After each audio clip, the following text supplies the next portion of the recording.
Hey, what's up, y'all? This is Aaron Gordon here, and we're back here with the Aaron Gordon podcast. I have my special guest, Sedona Prince.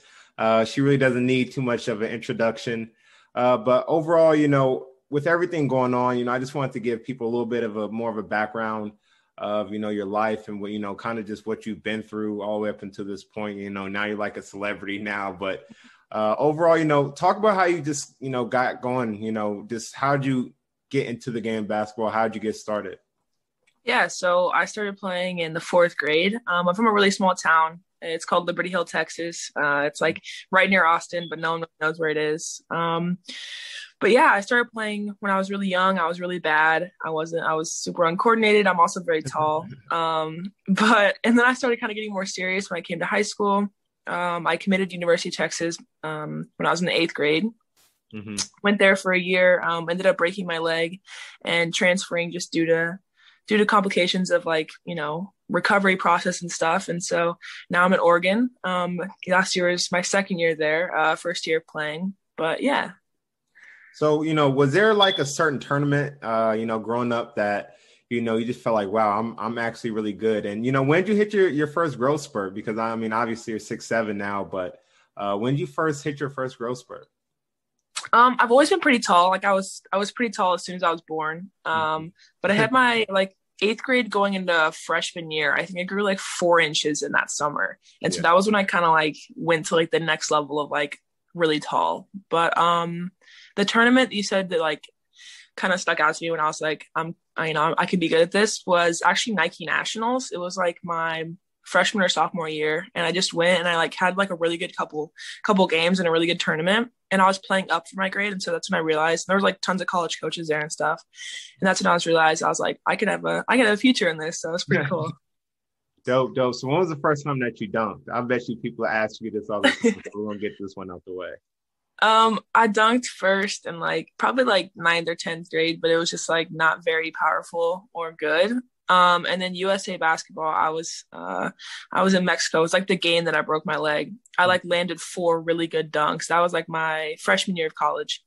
And then that game I broke my leg. So, and then I just started getting back to dunking again. So overall, what was your process like? Obviously you have your hometown of Liberty Hill. What was that process like, playing there for high school? Obviously that's a suburb of Austin, right? Mm-hmm. So, what was that entire process like, going there, playing in front of your family? Because I know a lot of people now, they go to prep school and they have, a way different process. But, what was it like staying home and, a suburban area in Texas your entire, high school career? Yeah, it was much different than a lot of people's process. A lot of my teammates and stuff that I played with grew up in Houston when on huge, in huge high schools and stuff. And I graduated with it wasn't that small, but it was 150 kids when I was there. So it was pretty small. And we went to state every year. We were just kind of the top dogs of the state. But it was fun. It was fun being around a small town and a very close community. So I had a good time, but it was much different than a lot of my peers. So, you definitely have a unique background. Because I remember when we talked, it was in the Virgin Islands, and you were telling me your dad was in the Marine Corps, and your mom played, she played basketball and volleyball too as well. What influence did they have, especially your high school years, that you felt helped propel you to where you're at now? Yeah, just that discipline of working my hardest every single day. There was days I spent 4+ hours in the gym, just literally just working on every single thing that I could. And my dad kind of instilled that in me. And then my mom just instilled she took me there and wanted me to do my best and have fun through it all. So those kind of things of working my hardest and wanting it and just working hard in every single thing I do, school, basketball, it kind of just made me the person I am today. So it's pretty cool. So what was it like having a dad that was in the Marine Corps? Was it kind of tough? Was he, very direct, especially, you're in the state of Texas. So, what was that entire process like? Yeah, he's pretty strict, but he just, he's a big sweetheart, and he was out by the time I was born, I think. So when he was really, really young, he was in, but, yeah, he learned those kind of, that discipline and just working hard and being tough that he taught me and my brother that we'll have for life. So speaking of your brother, like what kind of influences did your brother have, just throughout your entire career? Because I know you like we're going to talk about here, later. Just what was that process like, having him there throughout your entire career? Yeah, he's my best friend. A lot of people don't like really hear his story and stuff because, he's not really, he doesn't play sports. He's more of like the business guy. He's an entrepreneur for my family and he works with my family and stuff. And so I don't know, like having him by my side throughout growing up was so special for me because he really is my best friend and he supported me through everything and stuff. And like we just grew so close together. And we're like pretty close in age. And even like having him in high school and stuff, like we were besties. And so it's pretty cool. Like now he supports me and goes to games and he's always been like a really good influence for me. So overall, just, obviously everyone knows the video of, seeing you and Olivia dunk. What was that like, having all those different views come in, up to like 1 million views of, seeing y'all dunk, what was that like? I know it was weird because like a lot of people haven't seen, multiple girls on a team dunk just in warmups over time. And, it wasn't like a big deal. What was that like? Yeah, that was the first time that like I had any gotten like or it all gotten like national recognition for anything I've done. So it was like very weird. And I was like, oh my goodness, like a lot of people are seeing this. And it was just crazy for me. And it was really like an awesome experience. And especially since like we were definitely changing the way that women's basketball is viewed at that point, especially like even we were freshmen in college at a USA tournament. And like just showing people that, there's not just one person dunking on a team, but I think 3 girls dunked in those warm-up lines, Melissa Smith as well. So it was just like, it was crazy. And it was just like pretty cool to represent USA while we were doing that. So, and I'm excited to go back. I mean, I go back tomorrow to the trial for the team. So it's pretty cool. So I actually was able to, look back and see a lot of your old stuff. But, what was that process like, going through USA and kind of having a big target on your back? Because once you have USA across your chest, you're definitely a huge target. But what was that like when you first stepped in? Because you guys were going to still Colorado Springs, right? Mm-hmm. The training. Yeah. So what was that like? It was a really fun experience. I mean, I was really young when I started with USA basketball. Mm-hmm. I remember I was like probably 16, 17 when I first went to the trials at the Olympic Training Center. And just like that, I think Michael Phelps was there the first time. So like that kind of just like, puts in perspective how big of a deal it was for us to like be up there training with like such professionals. And it kind of just like helps you grow up pretty quickly, because you realize that like this is a professional thing you're doing. You have to represent not only like you now, but also your country. And so anything you do is reflected by that. And so, yeah, it was like having that kind of, that, I don't know, that weight on your shoulders, such a young kid, made me realize and maybe kind of grow up really fast. For sure. I mean, and then obviously as you, ended your career, your high school career, you were able to be a McDonald American, a Jordan All-American. What was that like? Because obviously every year there's only 24 girls who are able to be selected. What? First off, how did you find out? Because I know they normally do now the big, huge like celebration thing on ESPN or whatever. But how did you find out? And what feelings were you feeling when you first found out?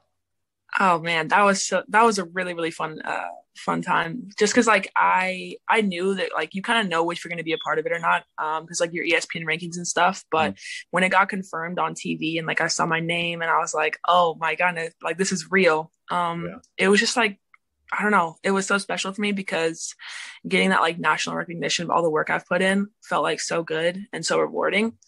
And the whole like tournament and the games were so much fun. I mean, we got so much gear and we got to play in front of like such a big stadium and so many people and stuff. And we just like really got the recognition we deserved as female athletes, it felt like. So it was really cool. And it was so much, I met like girls that I'll have, I'll have the rest of my life. So it was fun. Yeah. Like to me, like, honestly, like that's the best part about basketball, especially when you travel. Cause like when I was in high school, I was able to do Adidas Nation. So like I was able to hang out with like a lot of top other, players in the country, and the relationships that you build there, it's like, it's really rare because at that same moment, everyone is kind of at like the same point in their life and you guys are all looking forward to the future. So like, I already know what you mean. Like that is such a special feeling when you're able to be around them and to actually like learn from other people that are in your situations and have them actually learn from you. And I think like those camps and stuff and those All-American games are like the best things, I think, for anybody. Yeah, absolutely. I 100% agree. Especially at like a young age, like you're learning, those friendships and those like qualities that you need for your whole career. So it's pretty cool. Yeah, and then the best part is like for a fact you're gonna see them later on down the road. So Yeah. that's always really interesting. So overall, what was your freshman year like? Obviously, you broke your leg. First off, let's go right there first. What was that process like? How hard of a process was that like? Obviously, you said you were playing for USA. What was that like? It was pretty rough. There's like videos of it online. So like if someone wants to go look it up, they can. But because it's like hard to explain it. But pretty much in the third quarter, I came out. I was in foul trouble. And I came out and like I just jumped up to block a girl's shot on a fast break, and my ankle or like my foot had landed on her ankle, just like in a wrong place, and it just snapped on the inside. And so like I immediately knew that it was like shattered, just because like the sound, the pain, I couldn't like move it. Every time I moved it, I just felt like it was like ripping my leg apart. So it was pretty brutal. But yeah, I was playing for USA basketball. And so I was like, oh my God, on national television, I was like, oh my goodness, this is like a huge deal. And I was just like laying on the floor. And Jeff Walls, the head coach of Louisville, he was our coach. And he came over to me and I remember just like bawling my eyes out. And I was like, I'm going to lose my freshman year. Like my freshman year is gone. And he was like, it's okay. Like, and he was like hugging me. And I was like, we were both just like crying. And that was just like so difficult for me because I was 17, almost 18 years old.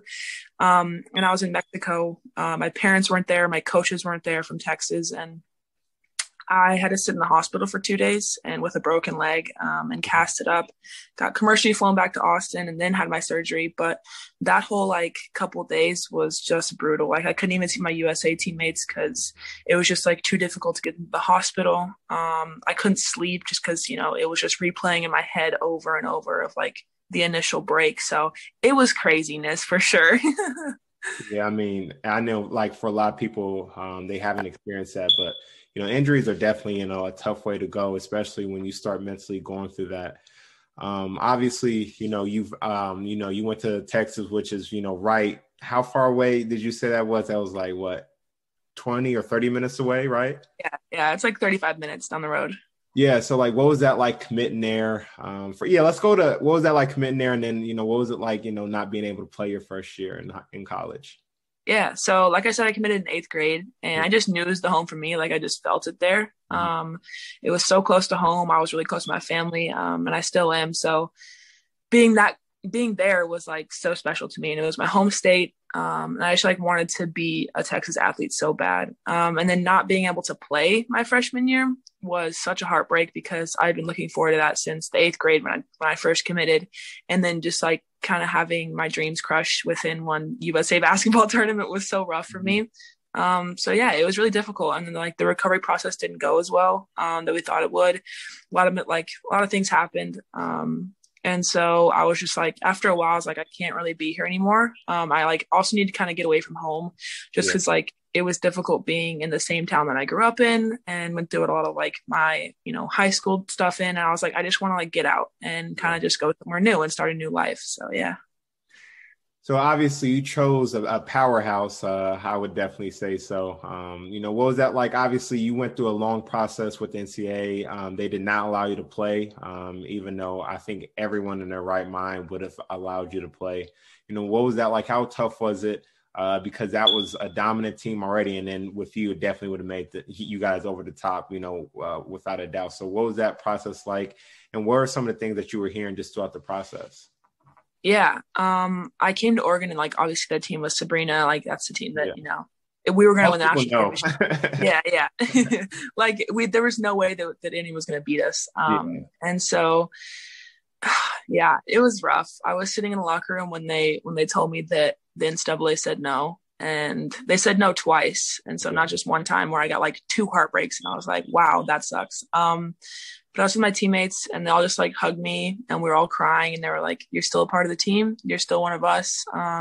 Like we still love you and we're here for you. But yeah, it was horrible, not playing my first year because of an injury and then leaving, wanting something new, wanting to be happy. And then not playing again for a different reason. I was like, can I just catch a break? This sucks. Yeah. But yeah, it was rough. So obviously, you picked it back up. You didn't, you picked up where you left off at. Obviously, you had an amazing year. You obviously you made it to the Sweet 16. What was it like Matter of fact, I'll start right here. Like, what was it like having to play through a COVID year? Because I mean, I talk a lot on my podcast what it was like, but from your perspective, what was it like playing through a COVID year and obviously making all the way to the Sweet 16? Yeah, it was difficult. It was weird because I never played college basketball, and then coming out and playing this year was an even bigger curveball. It's kind of weird because you haven't played college basketball yet, but then again, you're one of the top players in the country. But you kind of have like the butterflies every single game you play this year, right? Yeah, absolutely. Like there was no fans. No, we had to get, COVID tested every single day. So it was just so weird. Like it kind of just felt like we were living in like this really weird world. And then it was all no big deal when we went to the gym. Like we were all still in the normal world. So it was odd, but I still haven't played college basketball, like for the truest form of college basketball. So I'm excited for next year. Hopefully there'll be some fans and stuff and some changes. So I'm still excited. So overall, what made you decide to want to come back next season? Obviously, that was definitely one of the reasons. You probably definitely want to be able to play in front of the fans, and obviously how dominant your team is probably going to be next year. But, was there any other things that, you wanted to, accomplish throughout your career that you feel like coming back another year would be, necessary for you? Yeah. I feel like we had a really, really good year this year. We went to the Sweet 16, farther than a lot of people thought we would, but I still feel like we can do better. My team we're so good. Said unfinished business. yeah, pretty much. Yeah. But yeah, Pac-12 championship, that would be so cool to win that. And just like lead my team to things that we don't, that nobody really thinks we could do, like we did this year. So just that, and like more relationships, like when I leave college, I know I'm going to miss it. And so coming back and like building those friendships and memories, they're going to last me a long time, forever. So why not do it? So did you think coming into the year, the Pac-12 for women's would be this good, like absolutely the best conference in the country without a doubt? I knew that we were really good, but not like two teams in the NCAA championship that good. Like that is insane. For them to both represent like the Pac-12 and how difficult of a conference it is pretty special, just because we play those teams twice, if not like 3 times a year. So that just like really shows how much challenge we have throughout the year and how hard our schedule is. So it was pretty cool. We're really proud of them, and we're go Stanford pretty much, but yeah. So overall, you had the TikTok video, and we're not going to go too much into the TikTok video because you've already covered that through every single platform there is. But how much backlash did you get, from that, from other? I know I'm pretty sure you didn't get that much from athletes, but like just through people, like how much backlash did you get, and what were some of the things that were being said, if there was? Yeah, I got a lot of backlash, more than I even expected, because the video really wasn't like a lot of my opinion, just like the last phrase of me saying like, if you're not upset about this problem, then you're a part of it. But that was it. Like I was really just trying to like show what was going on and let people like kind of just talk about it, just in other forms. But yeah, people were like coming under my comment sections, even on Instagram, like finding my Instagram and just commenting like horrible things like shut up, like you're a woman, you don't deserve to even play basketball, like you're lucky to even anything, like even have anything at all, even have a tournament. And so like hearing that kind of stuff sucked. There was even some like NBA players that were even like talking about it and stuff and like in a negative light and kind of disagreeing with it and like calling us the JV team, which kind of sucks because I was like, the best hoopers usually respect women's hoopers no matter what. If you look at it. Yeah. And so it was rough, like dealing with that kind of stuff and just kind of like facing that. But I knew that like, no matter what, I made a difference with my voice. And so that's all I stuck onto, and that I was doing something positive in my opinion. So that's like all I wanted to do. So what was the process like? Obviously, there's no, we just say women's basketball, but there's no college player right now that's on CNN and Good Morning America and all these things. What impact do you think that you have for not only women's basketball, but for just college basketball in general? Yeah. I hope that I can just like get people to follow our stories. I think that's most special thing about basketball is that like so many players have such amazing stories and journeys. And that's what makes the sport so much fun, is that you really just see like a kid that's had it all easy and gone, through the program and just had no problems. So like following the stories of kids that just have struggles and have adversities, but have made it out and are kind of like success stories are pretty cool. And I just want to like shed more light on that, and like college basketball as a whole is such a fun sport and deserves to be recognized. And so, yeah, it's pretty exciting. Yeah, and that's one thing that, I've always said, especially with you, because I'm a huge advocate of just women's basketball. Like I'm one of those guys that like I go to like Indiana Fever games. I go to Chicago Sky games because obviously that's near where I am. And like and the reason why I normally go is because I understand the story of the players. I've did my research. I've seen games and I keep up with it. And, those are certain things that I think with the women's game that people are lacking. They're expecting to become fans without having to, become an actual fan, because the reason why people are huge fans of the NBA, people think it's because, they have LeBron James. No, it's because you guys keep up with it. You guys play 2K. You guys look up, research, you guys YouTube highlight videos.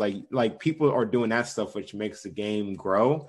And I think like that is a huge issue when it comes to the women's game, is they feel as if you really want to like learn something, you have to do your own research. You have to follow people's stories from you have to follow girls' stories from when they're, in high school to college to pros. You can't just all of a sudden just say, I want to just watch this game and truly entertain the entire storyline. I think like that's the biggest thing. What do you want to see like change within the women's game, not only just professionally, but even in college? More publicity for us, I think would be really special, just because like you said, like I think you hit it perfectly. The reason why a lot of people watch women's basketball is because they know the players and they follow the stories and they have a personal connection to what they're watching, which is so cool. And so just keep, for big outlets to keep pushing our stories and pushing our voices would only help us and help our game and like kind of, get rid of that hatred towards us, because we're just playing a sport that we love. And it's like super inspiring if you just like stop and listen to some of the stories and like the girls that are playing. And so, yeah, just like, the recognition that we deserve and should be getting. Yeah, and that's the thing, like, that I've said, because like obviously our team, we watch you guys, we cheer for you guys, because obviously we met you guys in Virgin Islands and was able to interact with you. And the number one thing for us was like, we actually were able to like talk to you guys and hear your stories and kind of just connect with you guys on a like a story level. And I think like that's what needs to happen. And, just for the entire women's game. And I think like just being able to highlight those stories is, the number one thing. Yeah, absolutely. And that's like kind of what I've been doing with TikTok, is like, it's why it's so special to me, is because like I started it last year when I wasn't playing. And so kind of like talking about that stuff and, my broken leg, I've talked about those kind of things, and just like creating this, like, just like telling people what I've been through and giving them a reason to go watch me play, and now realize that, wow, it's so special that I'm playing, because there's a chance at one point that I like wasn't going to walk again. And so it's pretty cool to like share my story to a different platform. And I think if more women's basketball players, and even like basketball players just in general, would talk about that and use platforms and use social media to really just like speak about their story and, build their platform, it would be so much more beneficial to the sport as a whole, Yeah, I mean, I definitely agree, because I'm telling you, like, I see the women's game going up a lot. And if you notice, like, a lot of the women's basketball players, like, their followers on Instagram and their reach is getting so much bigger. Their followers on TikTok is just getting so much bigger. And like I said, like, I'm not just like an advocate. Like, I really, truly, thoroughly enjoy like watching women's basketball. And it's not me trying to be like a good guy or anything. I just enjoy the story. I understand that everything needs to have a story for people to want to be entertained and want to watch, but people have to make sure that they tune in and they follow things over the course of time. Mm-hmm. I think like that's the reason why the UFC has such a good following for female fighters. It's because I think people look at the stories, they look and see like, okay, like she fought her and they fought, her. And I think like the Ronda Rousey story had really changed, because I think people, figured out about her story. They started, how should I say this? They started like manipulating every single thing that she did. And I think that it made the story much better. Yeah, absolutely. So overall, did you see yourself, becoming this much of a advocate for women's basketball? this year? Like, did you see this coming at all this year? No, not at all, honestly. I mean, that was like the goal of it, obviously, was to speak about these things. And I remember before I made that video, I was just like, I'm just so upset. Like, this is so stupid. I just want to talk about it. Like, I just want to like put something out there, And then when I posted it, it was getting like immediate, like crazy recognition. And then I tweeted it, and that was when it kind of like just blew up beyond belief. And so, I mean, it was like cool for me, but it was just like the plan for me was not really to get me the recognition, but just the topic and the problem, the recognition, and just people to talk about women's basketball as a whole. Like I didn't want the fame. I didn't really want like, people to like, associate with me with this either. Like I want them to watch my basketball, but it is cool. And like, I'm happy that no matter what, like women's basketball is getting treated a lot differently and people are watching. So it's pretty cool. And like, it's special, but no, I had no idea it was going to be like any close to this level. Yeah. So obviously, you're very, how should I say this? You're very outgoing. And when you're very outgoing, you like to give people a lot of look inside your life. What was that journey like, being able to share people, your personal stories about just everyday things in your life? Because I know a lot of people don't feel necessarily very comfortable, or a lot of people like to flex, but you share with people, bad parts about your life, good parts, things that you, maybe aren't as proud of, things that you are proud of. What's that journey been like? Yeah, it's been difficult at times. Like I've definitely tried to show every single piece of my life, every single emotion I'm going through, which has helped because I feel like, one of my biggest goals is just to help other people going through stuff. And then throughout my leg and stuff, like my leg injury and the transfer, like I always had a lot of mental health struggles and stuff because it's so difficult not playing your sport for 2 years. And I feel like athletes don't talk about that kind of stuff enough, like depression and anxiety, things that we should talk about because we have such a big platform. And if athletes can go through it and stuff, and we can show other people to go through, like how to go through it and how to ask for help, it can help so many people. And so throughout this whole thing, even when my mental health would like, go down and I would be struggling, I would still be like talking about it and reaching out to my friends and just like telling people that it's okay to ask for help. And that's what I really wanted. And so, yeah. How big do you think mental health plays in a women's game? I think it's so much bigger than people think, just because women's basketball is not only about playing your sport and being the best you can, but it's also about fighting against sexism and misogynistic fans and that kind of thing, and people online tearing you down just because you play your sport. So it's not just about like, doing your best and working so hard. It's so much more than that. And it's much deeper than that. And it's also very difficult, like our bodies take a lot and it's hard. It takes a lot out of you. And so I think for more women to step up and talk about those kind of things, even men, like it's such a powerful thing. And I think it could help so many people. So what was your process like when you came out as gay? Like how tough was it? When did you first, kind of announce to the world? Yeah, so I came out when I was a freshman in college to my family and stuff, just like to my teammates. Like I wasn't really out publicly on social media, partially because I didn't really have like a big social media following when I first came to college. And then honestly, like through TikTok, through like when my social media started blowing up, I started talking about it and I was like, hey, I'm gay, like, and making jokes about it. And like when I came out and just talking about those kind of things. And yeah, it was really fun because like throughout my TikTok, I kind of just like shared my coming out process and my story and how I came out and stuff. And so it's special because again, like little kids will see this and youth and, young queer adults that are struggling with that kind of thing. And they'll be able to like look at that for guidance and for questions and stuff. So that's like all I want with that. So it's pretty cool that it's happening. Yeah, for sure. For sure. So what are you most excited about next year? Hopefully fans. Like I definitely want to play in front of the student section. I think that'd be really cool. But just like, I mean, now from last year, like we've definitely got so much national recognition for our team. Yeah. And so now that we get to go through another year of that is going to be pretty cool. People learning about our stories, like through TikTok, I feel like we can share so much of our team story. We get such a cool connection through all of our individuals in our team. And then when we come together, it's like such a funny kind of dynamic. Mm-hmm. And so like sharing that and documenting that would be pretty cool. And it would bring, viewers to our games and stuff and make it a lot more fun to play. So overall, like if you could tell, one girl something, I always like to end off my podcast like this, kind of just cheesy. If you could tell, a girl something that's in your shoes, what would you tell them? That's a good question. I would say just to keep working hard and just keep loving yourself through it all because you're all you've got. Like it's going to be difficult at times. People are going to try to get in your way, but if you love yourself and believe in yourself, that's really all that matters. So yeah. Well, like I said, thank you for joining the podcast. We will be looking forward to, obviously your season next year, and obviously good luck at Olympic trials. I know you'll kill it. Thank you so much. I appreciate it. Thank you so much. Started there a little bit. All right. Thank you. I'll see you. Like I always say, you're welcome to come back on, whenever you want to on the podcast. Yeah, absolutely. Thanks for having me on. I appreciate it. Oh, sure. My phone's